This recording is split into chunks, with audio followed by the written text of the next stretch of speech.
Bonjour ou bonsoir à toutes et à tous. J'enregistre cette vidéo le 12 avril 2020, c'est le jour de Pâques.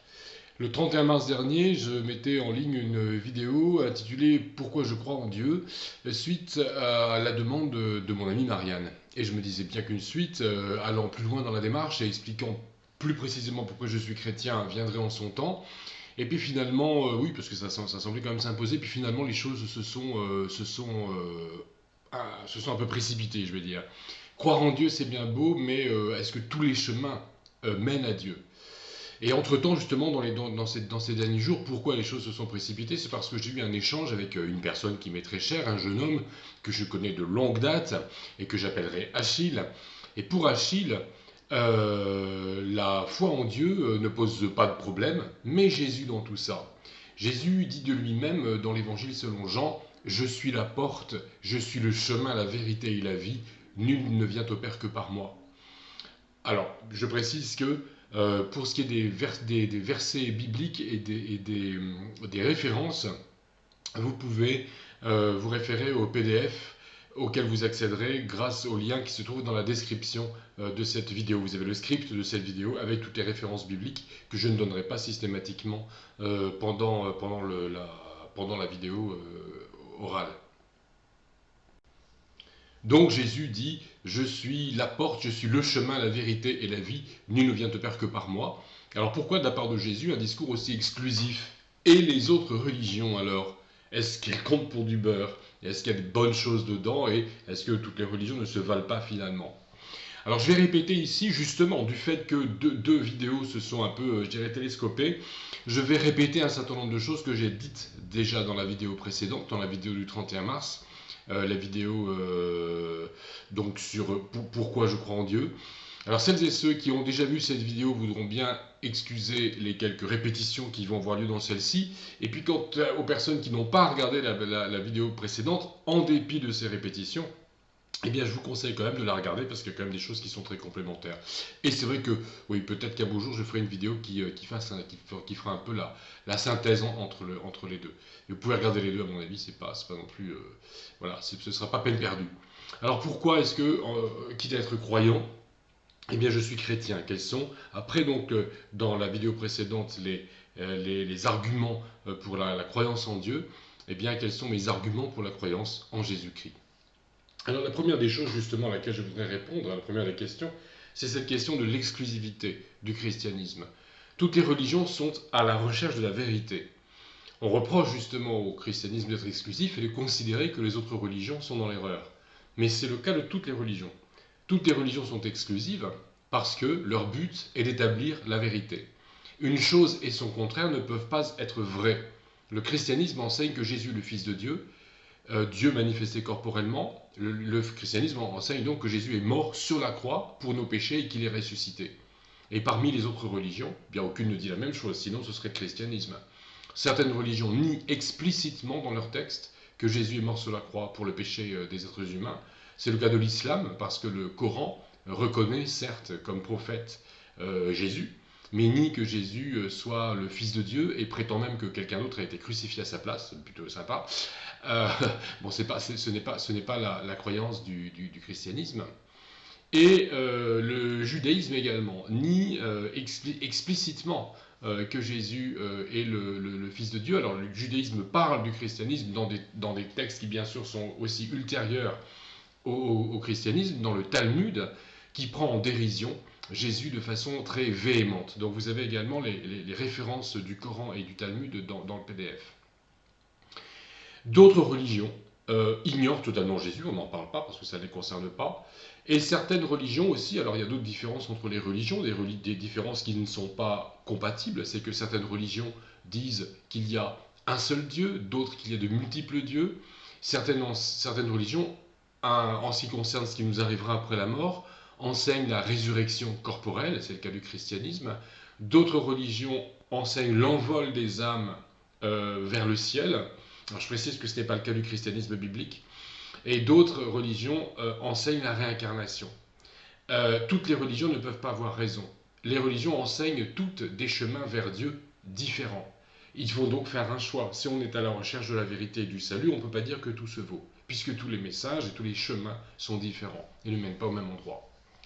Croire que l'on a raison, alors parce qu'après ça, évidemment, on va dire, bah alors c'est intolérant. Alors moi, je ne crois pas du tout que ce soit intolérant de penser qu'on a raison et que les autres ont tort. Il y a des tas de domaines de ma vie où je pense avoir raison, et je pense que les autres ont tort. Croire que l'on a raison et que les autres font fausse route, ce n'est pas de l'intolérance. L'intolérance, ne pas tolérer l'autre, c'est quand on ne supporte pas que les autres aient un point de vue différent, et que pour cette raison, on leur manifeste de l'hostilité, de façon plus ou moins violente, plus ou moins grave, des fois de façon presque larvée, c'est juste dans le ressentiment. Hein. Mais quand on manifeste de l'hostilité à l'autre parce qu'il croit autre chose, ça c'est de l'intolérance. Considérer que les gens se trompent et avoir soi-même des convictions fortes et ne pas les partager avec le voisin, et ne pas partager non plus les convictions du voisin, ce n'est pas de l'intolérance. On peut même être en désaccord profond avec son prochain et l'aimer comme soi-même. Et c'est d'ailleurs ce que Jésus nous demande, c'est ce que nous allons développer. Et j'ajoute que les nouvelles religiosités relativistes, celles qui disent que tout est relatif, que tout se vaut, qu'il n'y a pas de vérité absolue, eh bien ces religions relativistes, ces nouvelles religiosités, ne sont pas plus tolérantes que les autres. Je dis nouvelles religiosités parce que ce sont des tendances récentes qui veulent qu'on soit un libéral en théologie. Et justement, quand on parle de tolérance, moi en tant que protestant évangélique, j'ai pu constater que l'endroit où j'ai vu, enfin que les lieux, les milieux où j'ai constaté le plus d'intolérance à l'égard des chrétiens évangéliques, c'est dans les milieux protestants libéraux, qui vraiment ont franchement une dent contre les évangéliques, c'est le moins qu'on puisse dire. Et c'est pas du tout un milieu tolérant. Ça c'est fait. Mais en tout cas, donc la tendance actuelle veut effectivement qu'on relativise absolument toutes les convictions. Et justement, le protestantisme libéral considère qu'il n'y a aucune certitude, que toutes les religions, que tout dans la religion est de l'ordre du symbole. Et le catholicisme moderniste a pris la suite du protestantisme libéral. On considère aussi que finalement tout se vaut. Et ces mouvances religieuses sont récentes, comme je le disais, et elles sont en rupture avec leurs propres fondements. On n'est plus protestant, et on n'est pas chrétien, lorsque l'on considère que la divinité de Jésus, que la naissance miraculeuse de Jésus, que la mort expiatoire de Jésus et sa résurrection sont de purs symboles. Donc on ne peut pas être chrétien et jeter toutes ces choses-là finalement aux orties en considérant que c'est secondaire ou purement symbolique. De même, aujourd'hui, on dit souvent que le bouddhisme, donc c'est la vision occidentale qu'on en a, que le bouddhisme est une philosophie athée, on le dit souvent, on l'entend dire, c'est pas tout le monde qui le dit, mais beaucoup le disent, et puis très très ouverte, on peut être bouddhiste et croire ce qu'on veut, et surtout faire ce qu'on veut. Et là aussi, c'est une conception extrêmement récente, qui a commencé à voir le jour au début du XXe siècle. Ça fait à guère plus de 100 ans que ça commence, et le grand développement du bouddhisme, c'est ces 30 dernières années en Europe, bien sûr. Ce que l'on appelle aujourd'hui bouddhisme, bien souvent, c'est une adaptation occidentale, postmoderne du bouddhisme originel, lequel bouddhisme originel, lui, dispense un enseignement très complexe qui relève du surnaturel. Il y a le karma, la réincarnation, il y a des divinités dans le bouddhisme, même si elles ne sont pas si importantes que ça, même s'il y a un recul qui est pris par rapport aux divinités, en tout cas elles existent. Le bouddhisme originel a ses dogmes contenus dans un canon d'écriture très volumineux. Il a des principes comme les 4 nobles vérités, par exemple. Il a une éthique très exigeante, résumée dans l'octuple sentier, notamment. Et puis, il y a dans le bouddhisme aussi une menace de destin funeste, de conséquences funestes pour ceux qui contreviendraient aux principes, avec la notion de karma, comme je le disais, les réincarnations successives qui risquent de mal se passer. Donc, il y a l'idée, dans le bouddhisme également, de vérité, de dogme et de châtiment. Donc le véritable bouddhisme n'est pas plus libéral que les autres religions si on fait abstraction d'évolutions libérales extrêmement récentes. Les formes de religion qui ont succombé au relativisme au cours du XXe siècle et qui continuent au XXIe, eh bien, ne sont préoccupées ni par la vérité ni par le salut, puisque justement elles sont relatives. Il n'y a pas de vérité, s'il n'y a pas de vérité, il n'y a pas véritablement besoin de chercher un salut. Et si on cherche la vérité, si on cherche le salut, il faut bien se rendre à l'évidence, c'est que les diverses religions dispensent des enseignements incompatibles les uns avec les autres. Il y a un choix à faire.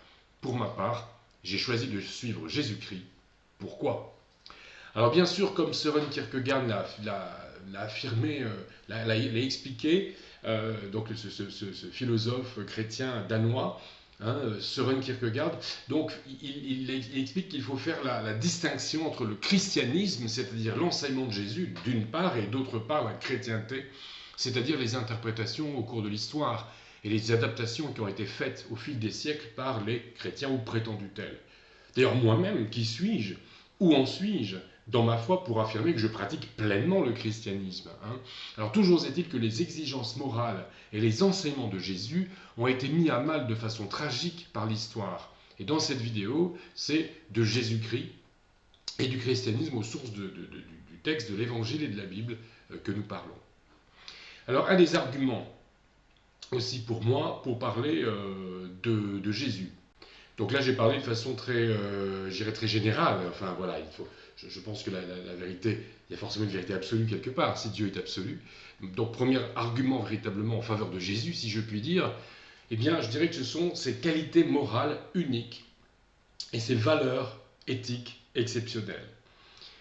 Je le disais dans la première vidéo, encore une fois, comme je l'expliquais, il y a des répétitions. J'ai découvert les paroles et l'œuvre de Jésus au catéchisme à Sainte-Anne en Guadeloupe en 1977. Le prêtre de cette paroisse avait remplacé le manuel diocésain par les évangiles, et j'ai par la suite, certes, quitté l'Église catholique parce que j'ai discerné que ses enseignements et ses pratiques étaient parfois en contradiction avec le texte biblique, mais tout de même, c'est dans l'une des paroisses de cette Église que j'ai découvert le Christ. Et les enseignements du Christ, son amour, ses qualités morales, son souci de l'autre ont ébloui le Tsimal, le petit garçon de 10 ans que j'étais alors. Jésus a enseigné des valeurs morales exceptionnelles, exceptionnellement élevées. Il ne s'est pas contenté de les enseigner, il les a pratiquées. Jésus a montré sa vie durant des qualités éthiques et morales exceptionnelles, uniques parmi les fondateurs de religion. C'est ce qui fait de Jésus c'est une des choses qui font de Jésus un être d'exception parmi les fondateurs de religion.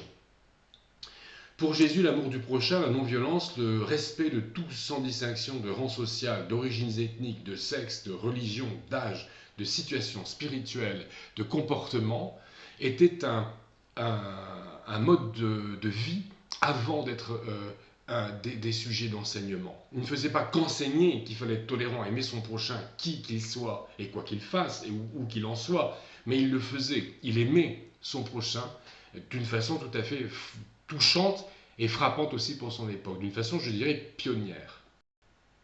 Jésus a été pris à partie lors de l'arrestation de la femme adultère, donc vous avez la référence sur le PDF, et à cette occasion, il abolit la peine de mort, tout simplement.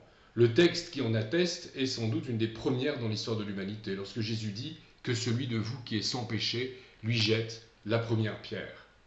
Alors, il est très connu, jeter la première pierre, c'est un texte qui est bien connu. Je me suis trompé en citant d'ailleurs le texte, je l'ai cité un peu sous forme d'adage populaire, mais le texte biblique dit exactement que celui de vous qui est sans péché lui jette le premier la pierre. C'est-à-dire que Jésus, ce qu'il explique, c'est que le péché, Jésus ne nie pas le fait que le péché mérite la mort, mais ce que Jésus dit, c'est que nul être humain n'est digne d'exécuter la sentence. Donc, il est impossible d'exécuter cette femme prise en flagrant délit d'adultère, donc la peine de mort est abolie par Jésus. Là encore, la sagesse de Jésus est pionnière dans l'histoire du monde. Jésus également, c'est ce qui en fait également un être d'exception, prône une non-violence sans ambiguïté. Là, pour le coup, il n'est pas forcément le seul, mais il va lui-même dans sa propre vie jusqu'au bout de sa non-violence. Alors, je vais vous citer un petit florilège de paroles de Jésus qui vont dans le sens de la non-violence, d'un caractère, comme on dit dans certaines traductions de la Bible, débonnaire, en tout cas de sa douceur. Bienheureux les non-violents, alors le texte dit également, et justement bienheureux les débonnaires. Donc on pourrait dire aujourd'hui bienheureux les non-violents, mais c'est une formule un peu négative, non-violent. Bon, la traduction que j'aime bien, c'est bienheureux les débonnaires, ils hériteront la terre. On pourrait dire encore une fois, bienheureux ceux qui sont doux, bienheureux les non-violents, ils hériteront la terre. Il dit aussi bienheureux ceux qui ont faim et soif de justice, ils seront rassasiés. Aime ton prochain comme toi-même, aimez vos ennemis, bénissez ceux qui vous maudissent, faites du bien à ceux qui vous persécutent. Si on te frappe sur la joue gauche, tends encore la joue droite. À celui qui réclame ta tunique, donne encore ton manteau. Celui qui combattra par l'épée périra par l'épée, remets ton épée au fourreau. C'est sans ambiguïté. Jésus lui-même, dans sa résistance passive lors de son arrestation, donne une fois de plus l'exemple quant à observer ses propres enseignements. Lorsque les Romains viennent l'arrêter, Jésus refuse d'être défendu par les armes et il guérit miraculeusement le soldat blessé par Pierre, l'apôtre Pierre, celui qu'on appelle Saint Pierre et qui n'en demandait pas tant. Donc, et ce Pierre, pour sa part, se fait rudement réprimander par Jésus. Et c'est là que Jésus lui dit, voilà, celui qui prendra l'épée, périra par l'épée, mais remets donc, bien vite, ton épée dans son étui. Range-moi ça. L'une des visions données à Jean de Patmos dans le célèbre livre de l'Apocalypse, c'est celle d'un Jésus en cavalier qui a une épée, et Jésus tient son épée dans cette vision de Jean dans l'Apocalypse, non pas à la main comme une arme, mais son épée sort de sa bouche, symboliquement. Donc nous comprenons que le combat contre le mal, Jésus le mène non par des armes matérielles, mais par sa parole. Un autre argument en faveur de Jésus, qui en fait également un être exceptionnel, parmi les fondateurs de religion, mais pas uniquement, c'est l'amour qu'il enseigne et l'amour qu'il manifeste. Jésus se laisse approcher par tous dans le Nouveau Testament, à une époque où ce n'était pas si facile, si simple que ça. Déjà maintenant, on n'accepte pas forcément de se laisser approcher par tous. Je le dis avec un petit sourire parce que si vous regardez cette vidéo dans quelques temps, si on réfléchit un petit peu, 12 avril 2020, Pâques 2020, nous sommes en plein confinement. Donc effectivement, on a peur un peu de se laisser approcher par les gens. Et tout à l'heure, j'avais ouvert la fenêtre dans mon salon et j'ai vu un ami de loin qui m'a fait un petit signe, qui a commencé à s'approcher, et puis hop, finalement il s'est reculé en réfléchissant que c'est vrai qu'on est en période de confinement. Voilà, si effectivement le lien n'avait pas été fait. D'ailleurs, ça se voit aussi à la coupe de cheveux, parce que ça fait bien longtemps qu'on n'a pas pu aller chez le coiffeur. C'est juste la parenthèse. Mais c'est vrai que, en tout cas, quand je préparais le script pour cette vidéo, j'ai pensé à ça. Jésus se laisse approcher et les gens finalement se confinaient pour des raisons sociales dans des classes, pratiquement des castes. C'est-à-dire qu'on a refusé à Jésus d'approcher absolument tout le monde et de se laisser approcher, même toucher physiquement, et d'aller manger avec des gens alors que c'était interdit par les codes sociaux de son époque. Il se laissait approcher par des enfants, par des étrangers, mais même par des collabos, en fait les fameux péagers du Nouveau Testament, des gens qui collaboraient avec l'envahisseur romain. Il se laissait approcher par des Romains, il se laissait approcher par des lépreux, par des prostituées, par les enfants qui étaient aussi méprisés dans cette société. Il s'est entouré aussi d'une véritable bande de bras cassés, les 12 apôtres. Il y a Judas qui a mal fini, mais sinon même avec les autres apôtres, Jésus parfois a des moments d'agacement, mais jusqu'à quand vous supporterai-je, c'est dans le texte. Et puis eux tous viennent de milieux très différents. Et il y a effectivement, il y a un voleur, il y a Judas, qui était déjà voleur avant la trahison. Il y avait Simon le Zélote, qui était un activiste politique. Il y avait Matthieu Lévy, qui était un péager, donc qui était un collabo. Il les prend avec lui. Voilà, donc ça montre aussi son amour, et son amour absolument sans discrimination. Il est question chez Jésus d'un amour profond et d'un amour sacrificiel pour toute l'humanité, mais aussi d'un amour individuel pour chacun d'entre nous. Jésus érige l'amour en loi absolue, et il donne l'exemple jusqu'à la mort. Donc je redis aussi une chose que j'ai dite dans la précédente vidéo, encore une fois une répétition, c'est pas la seule, mais là j'ai vraiment envie de le redire. Il est dit qu'au moment de l'entrée dans la Nouvelle Jérusalem, qui sera le séjour des gens qui seront sauvés dans l'éternité, Jésus donnera à chacun un caillou blanc où il y aura un nom que seul lui, la personne qui reçoit le cadeau, le caillou et le nom, et Jésus connaîtront. Donc Jésus veut établir symboliquement une relation exclusive avec chacun. Donc ça, je trouve ça également extrêmement touchant. Lorsqu'on lui demande de résumer la loi de Dieu, Jésus ne récite pas les 10 commandements des tables de la loi, il ne récite pas non plus la Torah, la loi de l'Ancien Testament dans son intégralité, mais il reprend uniquement 2 versets de la Torah. Tu aimeras Dieu de tout ton être, pour résumer, et tu aimeras ton prochain comme toi-même. La loi, en particulier dans les 10 commandements, affirme le caractère sacré de Dieu, de sa personne, de son nom, de ses commandements. Et en résumant la loi, comme il le fait, par l'amour pour Dieu et l'amour pour le prochain, Jésus associe très étroitement le commandement d'amour pour Dieu et le commandement d'amour pour le prochain. Les 10 commandements disent bien que la vie, les biens, l'intégrité physique et sexuelle, la dignité du prochain doivent être respectés, et c'est ce que Jésus résume magnifiquement. Dieu est le tout autre, il n'est pas dans le prochain. Donc le christianisme n'est pas un panthéisme qui voit Dieu partout. Mais Dieu est sacré, la parole de Dieu est sacrée, ses commandements sont sacrés. Mais en associant l'amour porté à Dieu à l'amour porté au prochain, Jésus en quelque sorte confère à la vie du prochain un caractère sacré. Une part du caractère sacré de Dieu est transférée à sa créature humaine sans que pour autant il y ait confusion entre le Créateur et ses créatures. Alors comme le dit Jésus, rendons à César ce qui est à César, là je rends à ce qui lui revient à l'auteur de cette idée de transfert de caractère sacré, c'est dans les œuvres d'un défenseur de la foi chrétienne, ce qu'on appelle un apologète indien d'origine, qui est maintenant sujet canadien, et qui s'appelle Ravi Zacharias, dans un livre magnifique qui s'appelle Jesus Among Other Gods en anglais, Jésus et les divinités en français. Voilà, j'en préconise aussi la lecture. Donc il y a donc une part du sacré de Dieu qui est transférée à sa créature humaine, encore une fois comme je le disais, sans que pour autant il y ait confusion entre le Créateur et ses créatures, parce que Dieu reste le tout autre, mais malgré tout, malgré cela, en nous demandant, en créant l'être humain et en demandant aux êtres humains de s'aimer, de se respecter en tant qu'image de Dieu, il transfère à la création une part de son propre caractère sacré. Je pense que c'est effectivement tout à fait bien vu et c'est tout à fait conforme à l'écriture et à l'enseignement de Jésus que de présenter les choses comme le fait Ravi Zacharias, qui n'est d'ailleurs pas le seul à le faire, mais c'est en tout cas chez lui que j'ai entendu ça.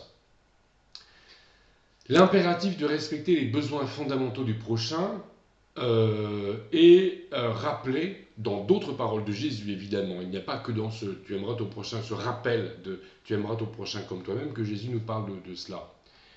Jésus parle aussi de cette nécessité de respecter donc les besoins fondamentaux de l'autre dans un dialogue prophétique qui se passe, donc que nous lisons dans l'Évangile selon Matthieu au chapitre 25. Un chapitre qui parle de l'avenir, du jugement dernier. Donc là, ce que dit Jésus est particulièrement intéressant et particulièrement frappant. C'est un dialogue que je vais donc vous lire. Donc il s'agit de l'Évangile selon Matthieu, chapitre 25, versets 34 à 39. Alors le roi, donc c'est une prophétie relative à la fin des temps, donc il s'agit de Dieu ou de Christ. Alors le roi dira à ceux qui seront à sa droite, « Venez vous tous qui êtes bénis de mon Père, recevez en héritage le royaume qui vous a été préparé dès la fondation du monde. Car j'ai eu faim et vous m'avez donné à manger, j'ai eu soif et vous m'avez donné à boire, j'étais étranger et vous m'avez recueilli, nu et vous m'avez vêtu, j'étais malade et vous m'avez visité, j'étais en prison et vous êtes venus vers moi. » Alors les justes lui répondront, « Seigneur, quand avons-nous vu avoir faim et t'avons-nous donné à manger, ou avoir soif et t'avons-nous donné à boire? Quand avons-nous vu étranger et t'avons-nous recueilli, ou nu et t'avons-nous vêtu?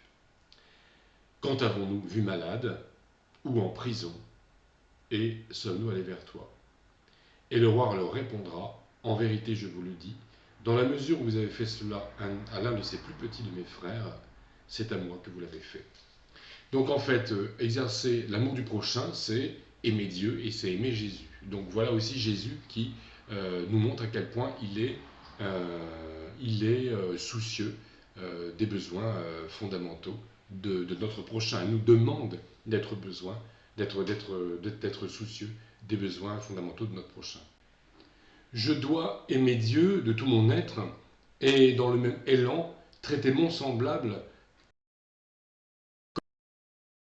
parfaite ou la loi d'or et traiter l'autre comme on voudrait l'être.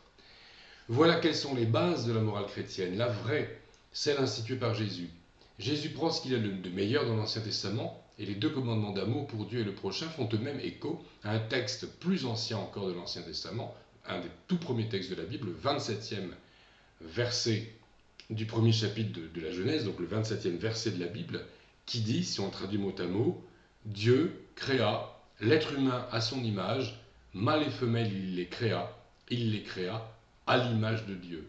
On pourrait même dire, et ça je le dis suite à une conversation avec un ami beaucoup plus calé en hébreu que moi-même, on pourrait traduire par Dieu créa l'être humain à son image, mâle et femelle il les créa image de Dieu. L'être humain ne serait pas uniquement à l'image de Dieu, mais il serait l'image de Dieu, ce qui va quand même un petit peu plus loin symboliquement. Ou même, il y aurait peut-être même là plus qu'un symbole.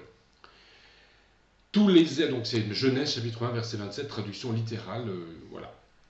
Tous les êtres humains sont à l'image de Dieu ou image du même créateur, donc égaux en dignité. La Déclaration universelle des droits de l'homme, elle dit tous les êtres humains sont égaux en dignité et en droit. Malheureusement, dans la société humaine, même s'ils sont égaux en dignité et ils sont égaux en valeur morale, les droits ne sont pas, malheureusement pas dans les sociétés humaines et même pour tout le monde. Et aucune société n'est parfaite. Donc je pense qu'aucune société n'est digne de se revendiquer de ce principe. Ceci étant dit, bibliquement c'est très clair, tous les êtres humains sont égaux devant Dieu, en dignité, et ont les mêmes droits et devoirs devant Dieu. Parce qu'ils sont à la même image du même Créateur.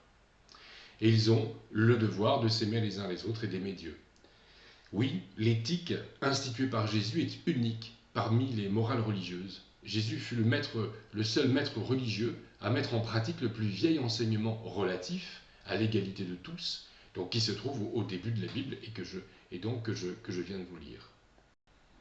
Le verset insiste particulièrement sur l'égalité de l'homme et de la femme.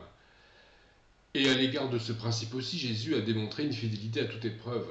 Il n'a pas seulement enseigné l'amour du prochain, il a aimé son prochain jusqu'au supplice de la passion et à la mort de la croix, et dès avant cela, il a démontré son amour en allant vers tous.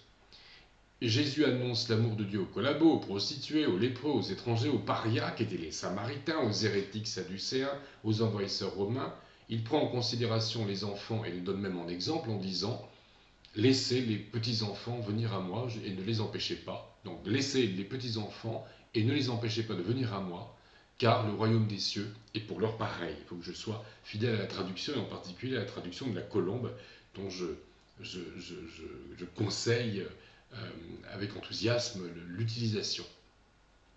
Alors, comme je le disais, il est particulièrement frappant de constater les déclarations de la Bible dès son 27e verset concernant l'égalité de tous les êtres humains et particulièrement l'égalité des sexes. Et il est frappant aussi de constater que Jésus met ce principe en action.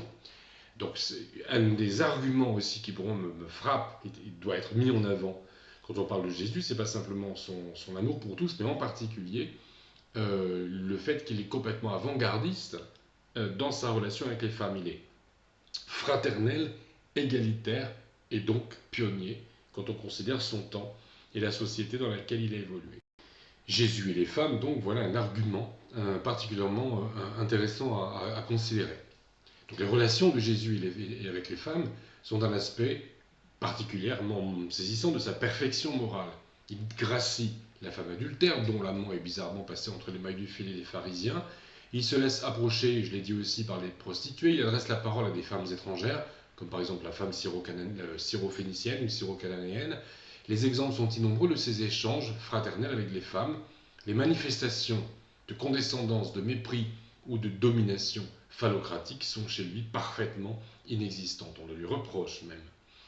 Si Jésus était entouré d'un premier cercle composé de 12 apôtres masculins, un second cercle le suivait aussi, composé notamment de femmes. On y retrouve Marie-Madeleine, Jeanne, une dénommée Suzanne. Suzanne n'apparaît nulle part ailleurs dans le Nouveau Testament. Elle s'est contentée, en toute discrétion, de suivre Jésus et d'adresser généreusement, d'assister généreusement le Christ et les apôtres de ses biens maternels, de ses biens matériels, mais son prénom, Shoshana en hébreu, signifie lys. Et je trouve que c'est un joli symbole de pureté, de royauté et de discrétion. Bon, pour la pureté et la royauté, c'est sûr que le symbole peut être compris dans ces sens-là, a posteriori, dans notre société où on est passé notamment par une certaine imagerie en France avec le lys et la royauté. Mais n'empêche que même a posteriori, ce symbole me semble assez sympathique, et ce personnage qui ne fait que passer, on cite une fois Suzanne en disant qu'elle était là et qu'elle assistait, qu'elle suivait Jésus et qu'elle assistait. Jésus le sait bien. Je trouve ça tout à fait saisissant. Elle est nommée quand même, quitte à disparaître. Alors après, on retrouvera Marie-Madeleine plusieurs fois dans l'Évangile. On retrouve Jeanne auprès du tombeau ouvert comme témoin de la résurrection. Suzanne disparaît, peut-être qu'elle décède, allez savoir, ou peut-être qu'elle y était, qu'elle n'est pas nommée. Mais en tout cas, voilà, elle ne fait que passer. Je trouve ça touchant, le fait de nommer comme ça un personnage dans le cadre d'une société, d'une civilisation où on considère les femmes comme complètement insignifiantes finalement. Là, on les nomme, et puis même un personnage qui finalement pourrait n'être qu'une figurante, elle est nommée. Je trouve ça tout à fait saisissant. Précisons au sujet aussi de Marie-Madeleine, donc, que c'est une tradition absolument sans fondement qui fait de Marie-Madeleine une prostituée. Alors nous reparlerons aussi de choses sans fondement qui concernent Marie-Madeleine. Mais là, dans un premier temps, Marie-Madeleine dans le texte biblique n'était absolument pas une prostituée. Au contraire, elle était une notable aisée et absolument pas une paria. Or, les prostituées étaient complètement au bord de la société.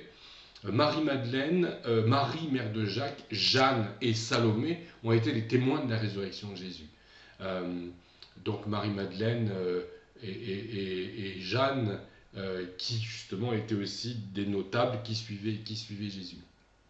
Et c'est sur leur témoignage, donc de ces 4 femmes, et peut-être plus, en tout cas il dit que c'était uniquement des femmes, et 4 sont nommées, si on fait la synthèse des 4 évangiles, et donc c'est sur le témoignage de ces femmes que les apôtres ont cru, avant que le Christ ressuscité apparaisse aux apôtres et à d'autres personnes, hommes et femmes, à leur tour.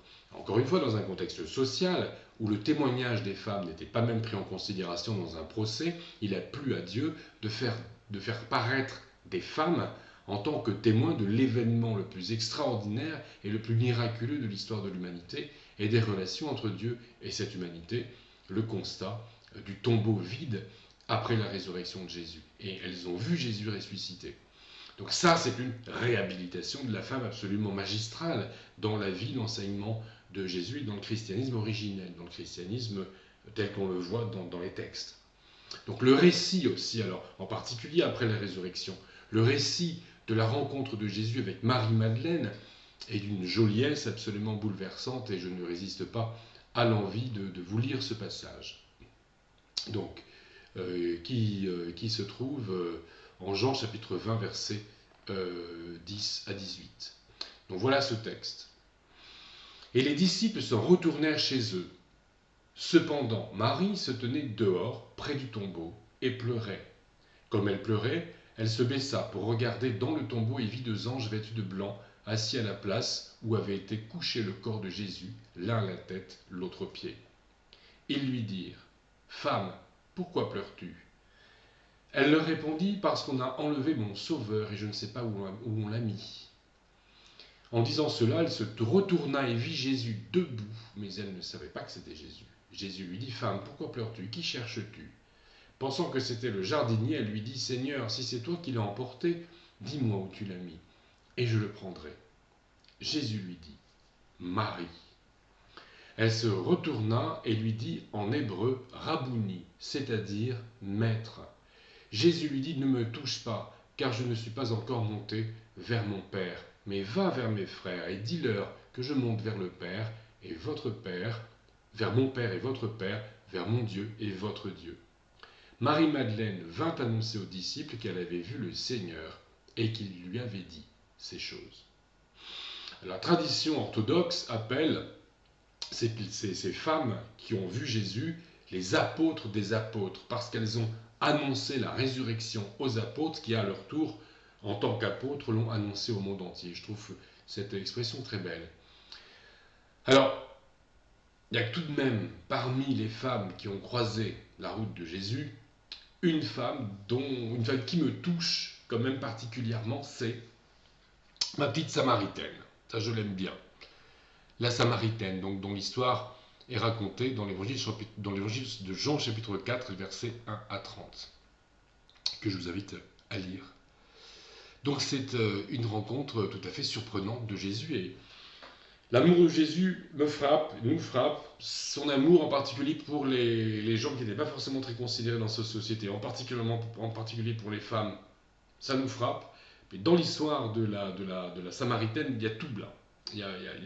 Elle cumulait ce que j'oserais appeler des tares sociales pour son époque, et Jésus la réhabilite d'une façon absolument extraordinaire, ce qui montre son amour, son caractère pionnier, mais aussi son caractère complètement unique dans l'histoire de la philosophie, de la morale et de la religion.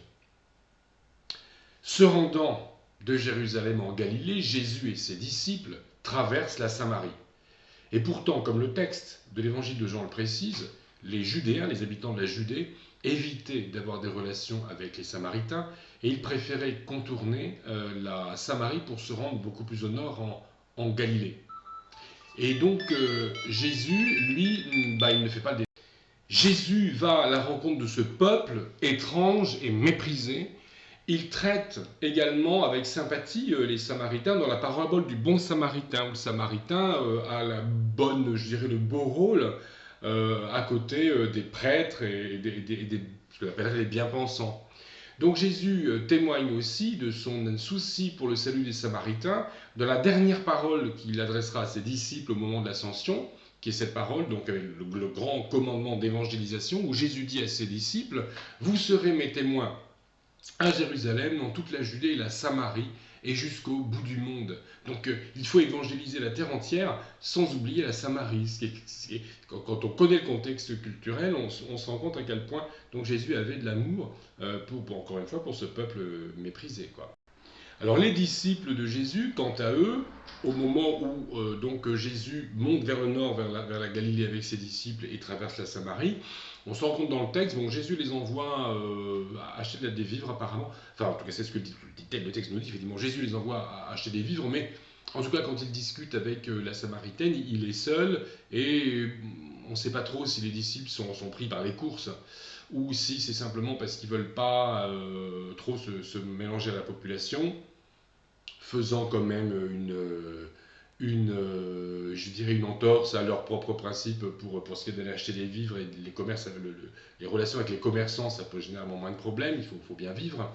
Mais de là à aller vers la population, à aller au puits avec Jésus, c'est quand même autre chose. Ou alors peut-être que les disciples simplement ne sont pas là parce qu'ils font les courses. On ne va pas non plus trop je dirais, les blâmer. Et papoter avec les gens du point, à fortiori avec une femme, pour eux, c'est quand même un peu trop, parce que là, par contre, le texte le dit, quand ils reviennent, ils sont surpris de le voir discuter avec une femme, parce qu'elle est samaritaine, mais aussi parce qu'elle est une femme. Donc ils n'ont pas encore tout compris, hein, les disciples. Et de plus, on se rend compte du fait que la Samaritaine est une femme peu respectée par son propre peuple. Elle va puiser de l'eau à midi, comme je le disais dans la précédente vidéo, en plein cagnard, comme on dit chez moi, sans doute pour éviter de rencontrer les autres femmes de Sichar, donc de son village qu'on appelle Sichem dans l'Ancien Testament, et Naplouse de nos jours. C'est donc la capitale de la Samarie à l'époque. Et c'est toujours Naplouse, la ville où il y a l'essentiel de la toute petite communauté samaritaine qui existe toujours, quelques centaines de personnes. Et la plupart d'entre eux habitent effectivement dans un village, ou un quartier intégré à la ville de Naplouse. Donc c'est de ça qu'il s'agit. Sichar ou Sicar, les traductions, la prononciation varie selon les lieux. Donc Jésus, lui, alors ne répugne absolument pas à s'adresser à cette femme et à annoncer le salut à une personne socialement frappée de 3 anathèmes.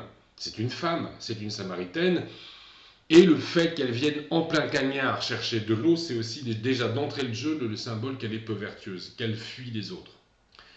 Aussi simple soit-elle, la Samaritaine se pose des questions d'ordre spirituel, théologique même, elle les pose à Jésus, donc je vous laisse voir le texte par vous-même. Elle interroge Jésus qui lui répond avec respect. Encore une fois, aucun mépris, il va vers elle, aucune condescendance, et il répond à ces questions, et on va voir jusqu'où ça va. Alors, Jésus soulève aussi la question éthique. Jésus s'intéresse à elle, il se penche sur son cas, il répond à ses besoins et lui apporte le salut à titre individuel, dans l'intimité d'une discussion en tête-à-tête, dans un cœur à cœur, mais il appelle aussi son interlocutrice à un examen de conscience. Il l'appelle la pécheresse à la repentance par rapport à sa vie un peu dissolue, et il dévoile, ou un peu dissolue, en tout cas on voit qu'effectivement c'est quelqu'un qui est instable affectivement et manifestement sexuellement, et il dévoile des faits qu'il ne pouvait pas connaître autrement que par miracle. Et donc, de la sorte, il se dévoile comme l'envoyé de Dieu. Et le Seigneur adresse à la Samaritaine une vocation bien spécifique. Donc, la vocation adressée à la Samaritaine, c'est celle d'être la première à évangéliser sa ville et son peuple. À la promesse de l'eau vive pour étancher notre soif intérieure, Jésus ajoute: et l'eau que je lui donnerai deviendra en lui une source d'eau qui jaillira jusque dans la vie éternelle. Alors, c'est ce que Jésus dit à la Samaritaine. Et elle comprend les propos de Jésus en un rien de temps. Donc, dans un premier temps, elle se dit: chouette, j'aurai plus besoin bientôt d'aller chercher de l'eau au puits. Donc, elle prend ça au pied de la lettre. Puis finalement, elle comprend la portée spirituelle de ses propos. Du coup, elle abandonne sa cruche, oubliant les préoccupations matérielles. Et elle se hâte de prêcher à son entourage. Elle va vers Sychar, ou Sychar, et elle prêche à son entourage la bonne nouvelle de Jésus, et la bonne nouvelle de Jésus en tant que Messie. Les Samaritains pratiquaient une religion qui était issue du judaïsme, ils attendaient également le Messie. Donc il est frappant de constater que Jésus demande à la Samaritaine d'aller prêcher la bonne nouvelle. Le Messie est arrivé. Il demande à cette femme d'aller prêcher, d'aller évangéliser. Alors cela signifie que le devoir d'évangélisation incombe à tous, même aux nouveaux convertis. Alors évidemment, ça va être encadré par l'Assemblée, je ne sais pas moi qui vais dire le contraire, n'empêche que le devoir d'évangélisation, de témoignage avec sagesse, incombe à tous, aux nouveaux convertis, aux femmes, ce qui pour l'époque était encore une fois, je dirais, novateur, aux gens simples. Et cela signifie aussi que Dieu nous adresse à tous une vocation. Nous avons tous une place à son service, et qu'au service de Dieu, au service de Jésus, il n'y a pas de paria. Nous avons une place auprès de Dieu, à son service. Il nous fait confiance, quelle que soit notre catégorie sociale, notre identité sexuelle, notre sexe, peut-on dire, il ne faut pas avoir peur des mots, maintenant on dit le genre, mais voilà, vous voyez ce que je veux dire, qui que nous soyons, quelle que soit notre identité, quel que soit notre passé, eh bien Jésus nous appelle à son service. Alors revenons à notre texte. Midi approchant, Jésus avait demandé à ses disciples d'aller donc acheter de la nourriture, j'en ai parlé tout à l'heure, mais la dame rencontrée au puits, lui ayant donné l'occasion de servir Dieu en annonçant l'évangile, alors Jésus n'a plus faim. La nourriture de Jésus, c'est l'obéissance à Dieu. C'est ce qu'il dit. Et plus spécifiquement ici, c'est l'évangélisation. Il annonce la bonne nouvelle. Il annonce qu'il est venu sauver. Il annonce qu'il est le sauveur attendu. Et la nourriture de Jésus, donc c'est l'obéissance à Dieu, l'évangélisation. Il a donc étanché aussi la soif de la Samaritaine. Et lui, Jésus, d'avoir étanché sa soif, de l'avoir converti, s'en trouve rassasié. La Samaritaine est devenue une vraie croyance. La Samarie a reçu l'évangile. Et voilà que Jésus n'a plus faim. C'est là une touchante réciprocité, me semble-t-il, donc entre Jésus et son interlocutrice. Il la sauve, il étanche sa soif spirituelle, mais elle aussi lui fait du bien. En recevant la bonne nouvelle, en se détournant des choses du monde, elle laisse sa cruche, et en se précipitant avec zèle et empressement au service de Dieu, elle court évangéliser son peuple. La Samaritaine apporte à Jésus la vraie nourriture, à lui, qui est le pain de vie. Cette réciprocité me semble magnifique. Bon. Il y apporte le salut, elle apporte le rassasiement pour un repas, mais c'est tout à fait magnifique de voir cette réciprocité que Jésus instaure. Alors, autre chose qui me frappe également dans la vie de Jésus, dans son exemple et dans son exemplarité, c'est son éthique sexuelle. Ça aussi c'est frappant. Quand on parle de sa relation avec les femmes, c'est son éthique, donc c'est son éthique sexuelle personnelle. Jésus est resté célibataire. En effet, si le Fils de Dieu avait laissé une descendance sur la terre, imaginez les crises d'ego, les revendications de toutes sortes, la pagaille parmi sa descendance, ou les gens qui prétendraient en être. Alors je pense que c'est notamment pour cette raison que Jésus n'a pas convolé en juste noces. Il y en a très certainement d'autres.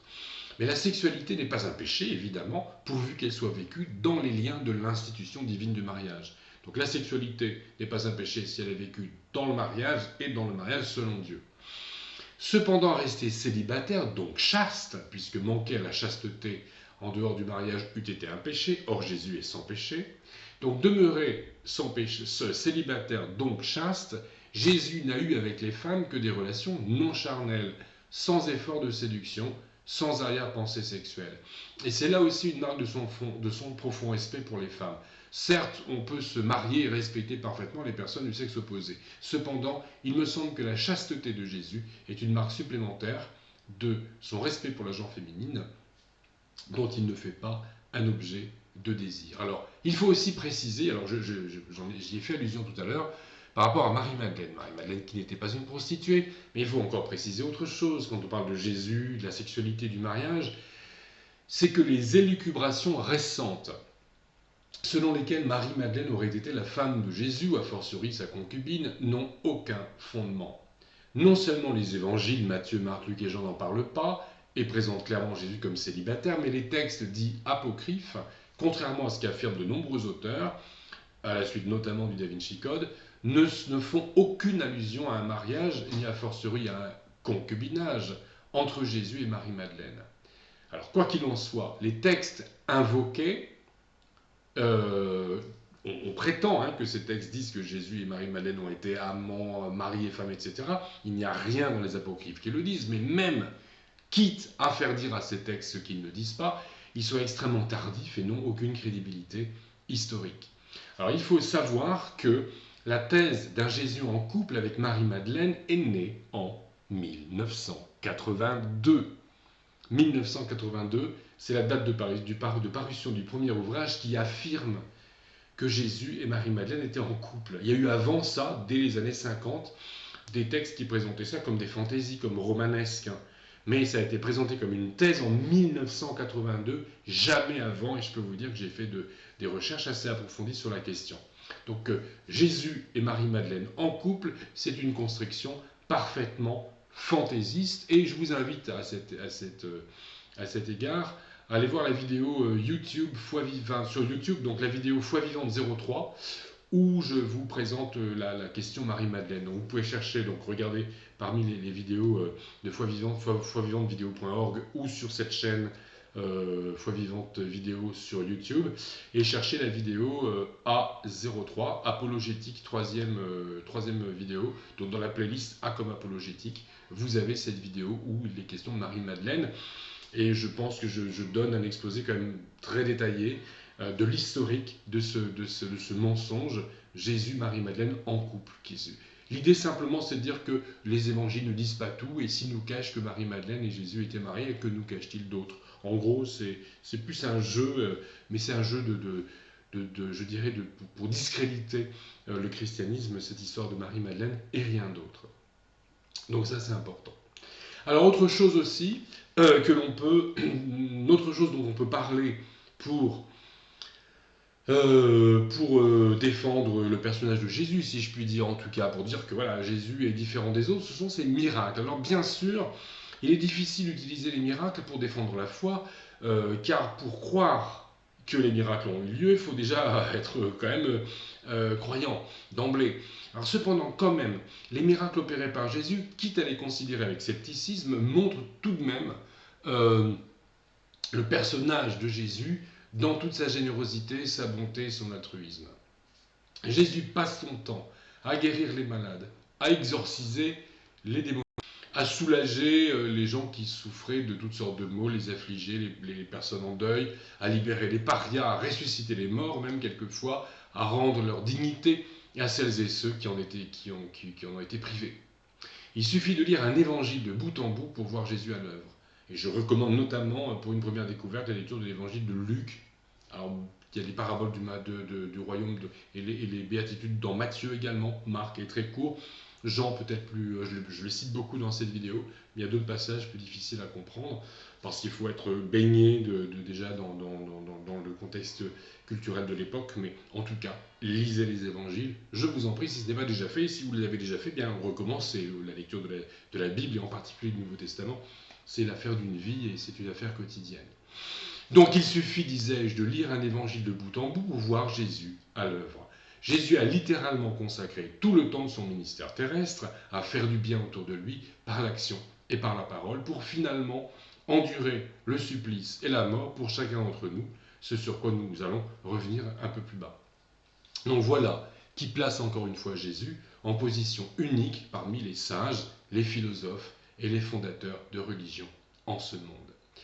Autre chose aussi qui me frappe, il y a beaucoup de choses qui me frappent, allez-vous me dire, mais qui m'interpellent en ce qui concerne cet amour de Jésus, c'est ses relations, pas simplement avec les gens qui souffrent, avec les bras cassés de toutes sortes, mais avec les nantis.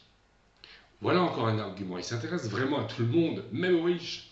On est souvent frappé, comme je l'ai indiqué de nombreuses fois déjà dans cette présentation, dans cette vidéo, par l'intérêt que Jésus porte aux exclus, aux petits, aux faibles, aux étrangers, aux malades, à tous les bras cassés de toutes sortes. Et j'ai envie de dire, et moi, et moi, et moi, hein, comme le dit la célèbre chanson de Jacques Dutronc, pour ceux qui ont mon âge, qui s'en souviennent peut-être, mon âge ou plus. Moi, je m'en souviens parce que j'avais des gens plus âgés que moi chez moi. Donc c'est une vieille chanson, hein. Et moi, et moi, et moi. Qu'est-ce que je fais là-dedans, hein? Je ne suis pas un bras cassé, moi si je parle pour moi, est-ce que Dieu s'intéresse à moi? S'il s'intéresse aux gens en difficulté, aux femmes, aux exclus, aux malades, aux exilés, bien est-ce qu'il s'intéresse à moi, qui suis un homme en excellente santé, je peux dire encore peut-être dans la force de l'âge, qui suis autochtone, plutôt tranquille financièrement, plutôt bien inséré dans la société, plutôt instruit? Alors oui, Jésus, s'il est l'ami des faibles, des exclus, a-t-il quelque chose à me dire? Eh bien oui, fort heureusement, Jésus s'adresse à tous, même aux nantis, aux bien portants, aux gagneurs. On oublie malheureusement de le dire bien souvent. Jésus est l'ami et le consolateur des humbles, mais il ne fait pas dans le misérabilisme. Il est l'ami de tous. Aux riches, Jésus enseigne la générosité, aux puissants l'humilité, mais il va vers eux pour les assurer de l'amour de Dieu. Les exemples de rencontres amicales et chaleureuses de Jésus avec les notables sont vraiment très nombreux, comme pourraient en témoigner les personnages dont nous avons déjà parlé, Suzanne, Marie-Madeleine, Jeanne, Nicodème, et de même que Zachée, par exemple, qui est un personnage dont il est question en Luc 18, versets 1 à 11, et un personnage qui me touche aussi beaucoup, un petit peu comme c'est un peu comme la Samaritaine, c'est un peu le pendant masculin, riche et autochtone de la Samaritaine dans le côté très touchant de sa rencontre avec Jésus. Alors il y a souvent, et là je pense à une parole de Gandhi en particulier, un contre-argument en ce qui concerne le christianisme. Gandhi avait renoncé à l'hindouisme du fait du système des castes. Il se promenait toujours dicton avec un Nouveau Testament dans une poche, en tout cas dans sa toge, mais il n'est pas devenu chrétien, alors peut-être dans les derniers instants de sa vie, mais très intéressé par la foi chrétienne. Il n'est pas devenu chrétien. Lui le disait lui-même à cause de la chrétienté, à cause des gens qui se définissent comme chrétiens. Et très souvent, les gens s'intéressent au christianisme, mais disent l'Église, moi, ça ne me fait pas tellement envie. Alors, il faut quand même se pencher sur savoir ce que c'est que l'Église pour Jésus. Alors, je précise que je suis en train d'écrire un livre sur la question, et que d'ici la fin de l'année 2020, il va paraître aux éditions Foi Vivante, et s'intituler « Promise au Seigneur, nature et mission de l'Église, autorité, pouvoir et ministère ». Donc je préviendrai en tout cas mes abonnés quand ce sera fait, mais tenez-vous, je dirais, informés si vous le voulez, en tout cas sur foivivante.org ou édition foivivante.com, vous aurez l'information d'ici la fin de l'année 2020. Parce que c'est vrai que souvent la notion d'église discrédite le christianisme. Alors Jésus a peu parlé d'église, mais en tout cas ce qu'il faut bien savoir, c'est que Jésus n'a pas du tout mis au point un système clérical. Le temps nous manquerait ici pour développer ce que doit être, ce qu'est et ce que doit être une assemblée chrétienne selon les prescriptions du Nouveau Testament, mais nous nous contenterons donc d'étudier, de pencher sur les textes pour rappeler quand même deux enseignements de Jésus relatifs à l'église. Alors d'abord, Jésus donne à ses disciples un commandement nouveau pour régir leurs relations entre les chrétiens. Donc dans l'Église, Jésus dit « Aimez-vous les uns les autres, à ceux-ci tous connaîtront que vous êtes mes disciples ». C'est sur cette base que doivent être établis les ministères et que l'enseignement doit être dispensé dans l'assemblée chrétienne et la discipline exercée, sur la base de l'amour mutuel. La deuxième chose, c'est que Jésus enseigne une séparation nette entre les affaires de l'assemblée chrétienne et de l'assemblée chrétienne véritable et les affaires de l'État. Jésus dit « Mon royaume n'est pas de ce monde ». C'est une question qu'il développe, mais rien que ces propos sont d'une extrême clarté. Cette parole aussi est une marque de son amour et une différence fondamentale avec la plupart des fondateurs de religion. Si l'Église est séparée de l'État, les églises de chrétienté donc liées à l'État au cours de l'histoire, et certaines le sont encore, eh bien, sont donc en contradiction avec l'Évangile. Donc si l'Église est séparée de l'État, l'Église, l'Assemblée véritable, est aussi privée du bras séculier. En d'autres termes, aucune police, aucune armée, aucun tribunal ne doit intervenir pour imposer l'Évangile véritable. Cette séparation est un gage de non-violence et de liberté de conscience. Là encore, Jésus se pose en véritable pionnier, en avance sur son temps, de près de 2000 ans. Alors, qui est Jésus pour moi? Autre argument, même si on se pose encore des questions, que l'on se penche aussi sur le profil de Jésus en tant que sauveur. On ne peut pas séparer l'enseignement, la sagesse de Jésus de son œuvre pour le salut de chacun d'entre nous, de son sacrifice. Jésus n'était pas qu'un philosophe, il est venu sur terre en tant que Fils de Dieu, manifestation charnelle de Dieu, pour nous réconcilier avec Dieu. Aussi exemplaire que fut sa sagesse, aussi bouleversant son altruisme constant, c'est à la croix que l'œuvre de Jésus et son amour ont culminé. Il est écrit, sous la plume de l'apôtre Paul, « En ceci, Dieu prouve son amour envers nous, lorsque nous étions encore pécheurs, Christ est mort pour nous. » L'une des particularités du christianisme est d'affirmer que l'on ne peut pas se sauver tout seul, par nos efforts. Les bonnes œuvres, les bonnes intentions, la pureté de vie, les sacrifices de toutes sortes, l'abnégation la plus exemplaire et les efforts les plus acharnés pour réparer nos manquements n'y suffiraient pas. Notre péché mérite une punition, mais Dieu nous aime de telle sorte qu'il est venu, en la personne de Jésus, pour subir le châtiment à notre place. 800 ans avant la crucifixion de Jésus et sa résurrection, le prophète Ésaïe annonçait la mort de Jésus et le fait qu'il s'est pénalement substitué au coupable de façon tout à fait claire par ses propos. Donc 800 ans avant Jésus-Christ, le châtiment qui nous donne la paix est tombé sur lui. Alors nous y reviendrons. La substitution pénale donc est rendue efficace pour quiconque expérimente une véritable conversion intérieure qui véritablement se voue à Dieu par Jésus. Nous y reviendrons également. Alors la résurrection est également un point extrêmement important dans la foi chrétienne à considérer. Il est mort pour nous, mais il est ressuscité pour nous. La résurrection de Jésus est complémentaire donc de sa crucifixion.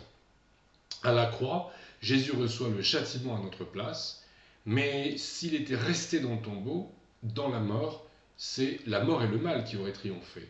La résurrection était donc nécessaire pour que Jésus fût pleinement vainqueur du mal. Jésus est vainqueur de la mort et il garantit ainsi la vie éternelle à quiconque le suit. La résurrection a été également annoncée par le prophète Ésaïe à la suite de la prophétie qui annonçait la croix. Après s'être livré en sacrifice, nous dit Ésaïe, il verra une postérité et prolongera ses jours. Donc je pense qu'il est bien de lire la totalité du passage dans Ésaïe chapitre 53 pour clarifier un petit peu comment, 800 ans en avance, Ésaïe annonce et associe la mort et la résurrection de Jésus. Donc nous allons lire ce passage, ces quelques versets, Ésaïe chapitre 53, versets 5 à 11. Mais il était... Alors ça c'est Ésaïe qui parle, pardon, là je lis la Bible. Mais il était transpercé à cause de nos crimes, écrasé à cause de nos fautes. Le châtiment qui nous donne la paix est tombé sur lui. Et c'est par ses meurtrissures que nous sommes guéris. Nous étions tous errants comme des brebis, chacun suivait sa propre voie, et l'Éternel a fait retomber sur lui la faute de nous tous. Il a été maltraité, il s'est humilié et n'a pas ouvert la bouche, semblable à l'agneau qu'on mène à la boucherie, à une brebis muette devant ceux qui l'attendent. Il n'a pas ouvert la bouche. Il a été emporté par la violence et le jugement. Dans sa génération, qui s'est soucié de ce qu'il était retranché de la terre des vivants, à cause des crimes de mon peuple, de la plaie qui les avait atteints? On a mis sa tombe parmi les méchants, son sépulcre avec le riche, quoiqu'il n'ait pas commis de violence et qu'il n'y ait pas eu de fraude dans sa bouche. Il a plu à l'Éternel de le briser par la souffrance. Après s'être livré en sacrifice de culpabilité, il verra une postérité et prolongera ses jours, et la volonté de l'Éternel s'effectuera par lui. Après les tourments de son âme, il rassaisira ses regards. Par la connaissance qu'ils auront de lui, mon serviteur juste justifiera beaucoup d'êtres humains et se chargera de leurs fautes. Donc voilà, l'expiation à notre place et la résurrection annoncée 800 ans à l'avance. Alors la question qui se pose maintenant, c'est qu'est-ce que la conversion? Cette conversion nécessaire pour vivre réconcilié avec Dieu par Jésus. Alors l'œuvre de Jésus, par la croix et la résurrection, donne à chacun la possibilité de s'engager dans une vie qui n'aura pas de fin, puisque le salut est offert par la grâce de Dieu à quiconque se voue à Dieu par la foi en Jésus. Jésus déclare, dans l'Évangile selon Jean, chapitre 3, versets 16 à 21, « Dieu a tant aimé le monde qu'il a donné son Fils unique afin que quiconque croit en lui ne périsse pas, mais qu'il ait la vie éternelle. Dieu, en effet, n'a pas envoyé son Fils dans le monde pour qu'il juge le monde, mais pour que le monde soit sauvé par lui. Celui qui croit en lui n'est pas jugé, mais celui qui ne croit pas est déjà jugé, parce qu'il n'a pas cru au nom du Fils unique de Dieu. Et voici le jugement. La lumière est venue dans le monde, et les êtres humains ont aimé les ténèbres plus que la lumière, parce que leurs œuvres étaient mauvaises. Car quiconque fait le mal a de la haine pour la lumière et ne vient pas à la lumière, de peur que ses œuvres ne soient réprouvées. Mais celui qui pratique la vérité vient à la lumière, afin qu'il soit manifeste que ses œuvres sont faites en Dieu. » Et Jésus dit par ailleurs en Jean 14, 21, « Celui qui a mes commandements et qui les garde, c'est celui qui m'aime. Celui qui m'aime sera aimé de mon Père, moi aussi, je l'aimerai et je me manifesterai à lui. » Donc, je relis ces versets. Celui qui a mes commandements et qui les garde, c'est celui qui m'aime. Celui qui m'aime sera aimé de mon Père, moi aussi je l'aimerai et je me manifesterai à lui. Se convertir au sens biblique, cela ne signifie pas passer d'une religion à une autre. Dans le Nouveau Testament, un mot grec est tantôt traduit par conversion pour désigner l'expérience initiale de la vie chrétienne, tantôt par repentance ou repentir pour désigner toutes les fois où après une faiblesse, un péché, un écart de conduite, le chrétien revient à Dieu par Jésus. Alors ça vaut la peine d'aller voir un peu ce mot grec, métanoïa, de nous, le mental, et méta, qui indique une transformation. Donc ça indique une transformation de la mentalité, un changement dans la tournure d'esprit. C'est ça la conversion. Se convertir, cela induit, je dirais, que dans la conversion, il y a plusieurs ingrédients, si je puis dire, plusieurs éléments constitutifs. Se convertir, c'est se tourner vers Dieu par Jésus, sachant qu'il est le seul chemin vers le Père. C'est prendre conscience que l'on est pécheur et en demander pardon à Dieu. C'est reconnaître que Jésus est mort à la croix pour porter mes péchés. C'est croire que Jésus est ressuscité et qu'il est vainqueur de la mort. C'est renoncer à mener une vie sans Dieu. C'est s'engager à vivre comme Dieu me le demande. C'est se vouer à Dieu en plaçant sa confiance en Jésus-Christ, Seigneur et Sauveur. Donc voilà ce que c'est, de façon résumée, mais je pense que c'est assez complet. Voilà ce que c'est que la conversion.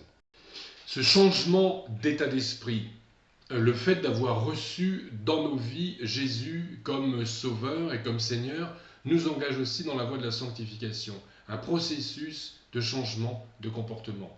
La conversion, la sanctification, l'assurance du salut sont rendues possibles par la croix de Jésus. Le Christ crucifié nous libère des conséquences pénales du péché. Par sa résurrection, le Christ est vainqueur de la mort et nous assure de notre propre résurrection et de notre glorification auprès du Père. Ainsi, à la croix, sont satisfaits nos besoins fondamentaux de justice, de pardon, d'amour et de salut. Jésus est le seul fondateur de religion à expliquer le problème du péché. Le mal est non seulement moral, mais aussi spirituel. La solution est dans la réconciliation avec Dieu. Cette réconciliation n'est possible que par la substitution pénale, et c'est ce qui s'est passé à la croix. Le salut est une histoire d'amour. C'est par amour que Jésus meurt pour nous à la croix. Jésus dit aussi, si vous m'aimez, vous garderez mes commandements. Jésus nous résume la loi en nous donnant le motif de la loi, l'amour à l'égard de Dieu et de nos semblables. Mais l'amour n'est pas seulement un élan du cœur, une émotion. Ce sont les commandements de Dieu qui nous indiquent de quelle manière Dieu désire être aimé et servi pour notre propre bien.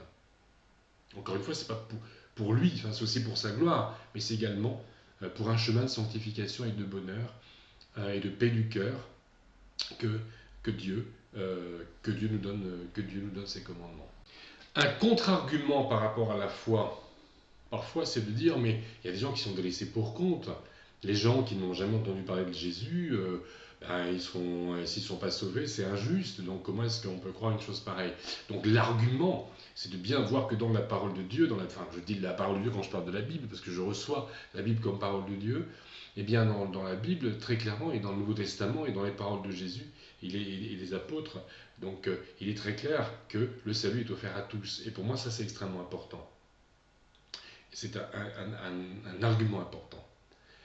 Donc voilà la question qui fait souvent surface. Si l'on ne peut être sauvé que par la foi en Jésus, qu'en est-il des gens qui ont vécu avant sa venue, ou de ceux qui n'en ont jamais entendu parler, ou de ceux qui en ont entendu parler, mais mal? Alors la première des choses à savoir, c'est que Dieu est juste. Dieu est amour, nous dit la Bible. Il est écrit également, et vous avez toutes les références sur le PDF, donc Dieu veut que tous les êtres humains soient sauvés et parviennent à la connaissance de la vérité. Voilà pour le texte.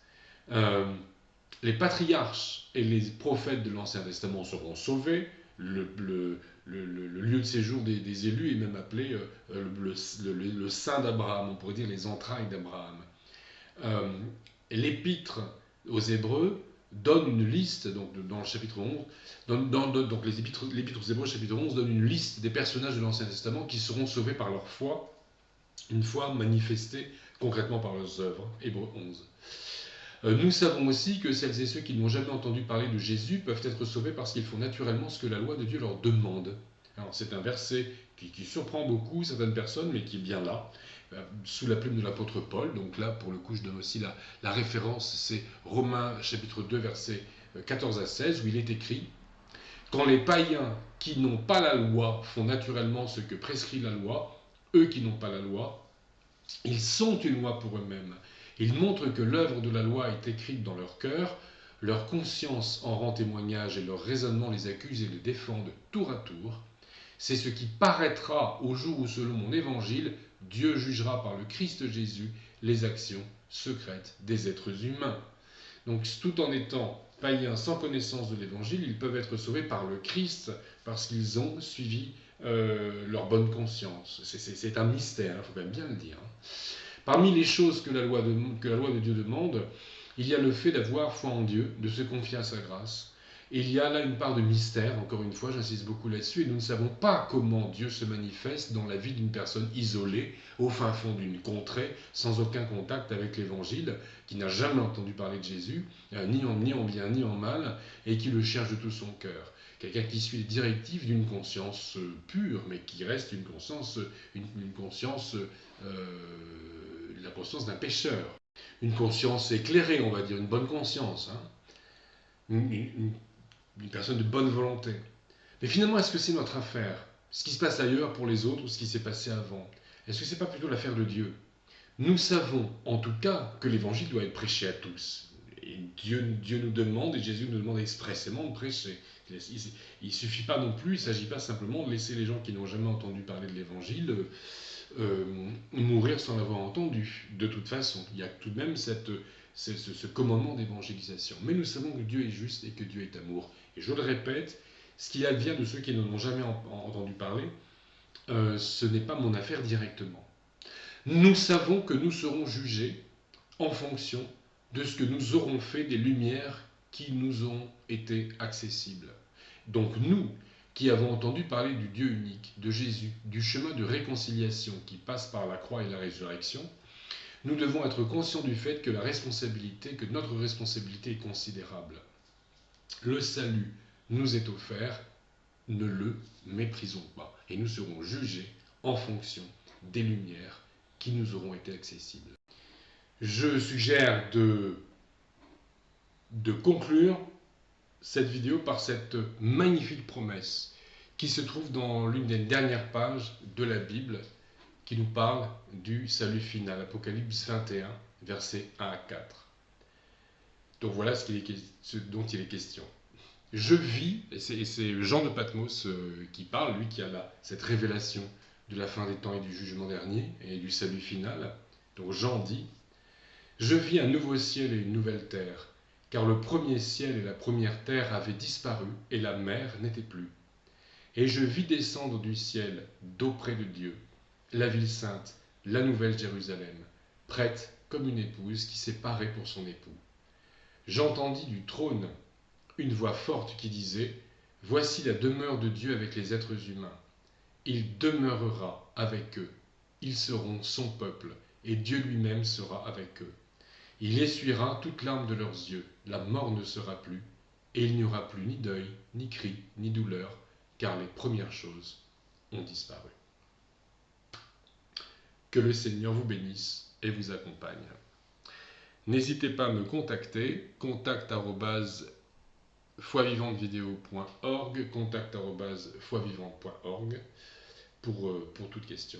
N'hésitez pas à mettre des commentaires, à pousser cette vidéo vers le haut, à la partager, à la faire connaître. Et encore une fois, que le Seigneur vous accompagne.